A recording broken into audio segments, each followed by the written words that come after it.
अब रहा रामायण। मैं एक्चुअली शॉक था जब ये स्टेटमेंट आया था ना कि मतलब मैं ओ 4,000 करोड़ में बन रही है भाई मूवी। हाँ, मैंने पर कुछ कुछ पोस्ट देखे, कुछ कुछ ये देखा कि ऐसा था, like is this for real. मैं वो जहां जाके ऑफिशियली मैंने सुना उनके मुंह से, हाँ, तब मैं बोला भाई ये तो मैंने भी जब सुना ना तब मैंने यकीन किया कि ओके। $500 मिलियन। आई फील कि मतलब जो स्टेटमेंट था ना उनका उसके हिसाब से हम्म। ये इसको ऐसे समझ सकते हो कि वो पूरी मूवी के बनाने का पैसा नहीं हो सकता, मतलब it could hmm. Be possible कि वो मार्केटिंग और ये सारी चीजें इंक्लूड करके बता रहे हो। हम्म। हाँ, सब सब। हम्म। तो मैंने इसका रिसर्च किया पूरा। मैंने पूरा सब एकदम कॉर्पोरेट स्ट्रक्चर सब सब खाक निकाला, छान निकाला। अच्छा। तो ओके। उनका जो मेन डीनेग है, तो डीनेग एक वीएफएक्स सीजीआई वाली प्रोडक्शन कंपनी है पूरा, जो लोगों से कॉन्ट्रैक्ट बेसिस पे काम लेती है। सही। और वो बहुत तो 1998 से कुछ तो करते आ रहे हैं, बट उनका काफी प्रोमिनेंस आया पिछले 15 सालों में।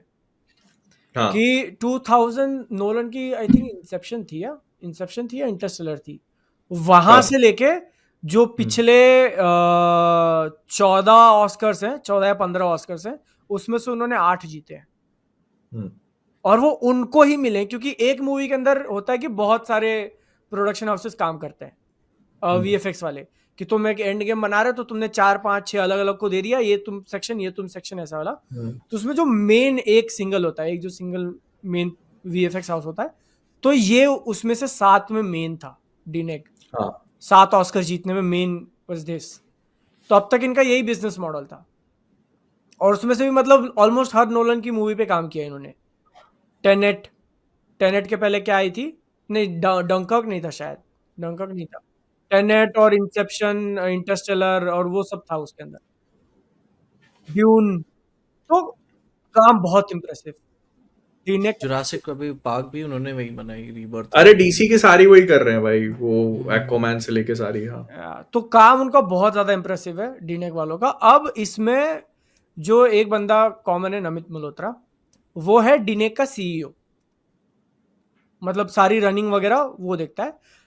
अब ये डीनेग है ना, तो इसकी इसका ना 2 सिस्टर कंपनीज मान लो तुम, उसी के लेवल पे है। एक है प्राइम फोकस टेक्नोलॉजीज।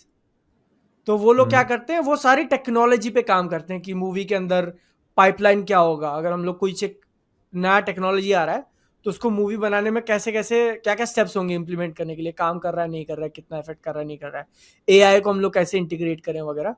तो जो वो कह रहे थे ना कि हम लोग लिप सिंकिंग चेंज करेंगे, कि हिंदी में वो, हाँ, रामायण में वो करने वाले हैं कि हिंदी तो हिंदी लिपसिंक होगी, इंग्लिश डब है तो इंग्लिश वाली लिपसिंकिंग होगी। तो वो सारी टेक्नोलॉजी डेवलप करने का काम वो कंपनी करती है। Prime focus. हाँ, प्राइम फोकस टेक्नोलॉजी, और वो फिर इंटीग्रेट हुआ है डीनेक के साथ। तो वो दोनों साथ में मिलकर काम करके मूवीज पे इतना अच्छा करते हैं जो भी। ये बात तो कहूंगा, अगर आपकी कंपनी है तो एक टेक्नोलॉजी R&D डिपार्टमेंट रखो। हम्म। इंटेल ने बोल दिया ना कि अब तो वो टॉप 20 में भी नहीं है भाई। नहीं है। या। It's too late. उन्हें सीईओ ने बोल दिया भाई। और जो तीसरी कंपनी है वो है प्राइम फोकस स्टूडियोज, जिसको बनाया गया है मूवीज प्रोड्यूस करने के लिए। वो खुद से मूवीज प्रोड्यूस करेंगे, तो उसके अंडर रामायण बन रही है। ओके। हाँ, और उसमें डीनेक भी इन्वॉल्व है। तो डीनेक जो है अब तक सिर्फ कॉन्ट्रैक्ट बेसिस पे काम करता था, उसको तुम एज अ प्रोड्यूसर मान लो पिक्चर का। तो एकदम ग्राउंड, एकदम जो स्क्रैच से होता है ना, कि तुमने विजुअल्स वगैरह डिजाइन किया, तो तुमने वहीं से अपनी कंपनी को इन्वॉल्व कर लिया, डीनेक हम्म। वगैरह को। और ये जो 3 कंपनीज मैंने बताया, वो तीनों का जो बॉस, इकलौता कंपनी जो होल्ड करती है, वो है प्राइम फोकस लिमिटेड, जिसका 67% कंट्रोलिंग स्टेक उस इकलौते इंसान के पास है, थ्रू हिज ओह। ओन और फैमिलीज और रिलेटिव्स वगैरह करके। तो Namit Malhotra is the guy, जो ये तीनों कंपनीज बेसिकली ऐसा, और उन सब मिला के फिर वो रामायण बना रहे। तो इसलिए उसने कहा कि हम किसी और के पास नहीं गए फंड करने के लिए, we are funding it ourselves. तो इसीलिए, और सुन के ऐसा लगता है कि जब एक वीएफएक्स स्टूडियो साथ में कोलैब में अगर तुमको ऑस्कर वगैरह दिला सकता है, तो जब वो खुद प्रोड्यूस करे चीजें और खुद टेक्नोलॉजी बना रहा है, तो मतलब चीजें कहां तक जाएंगी।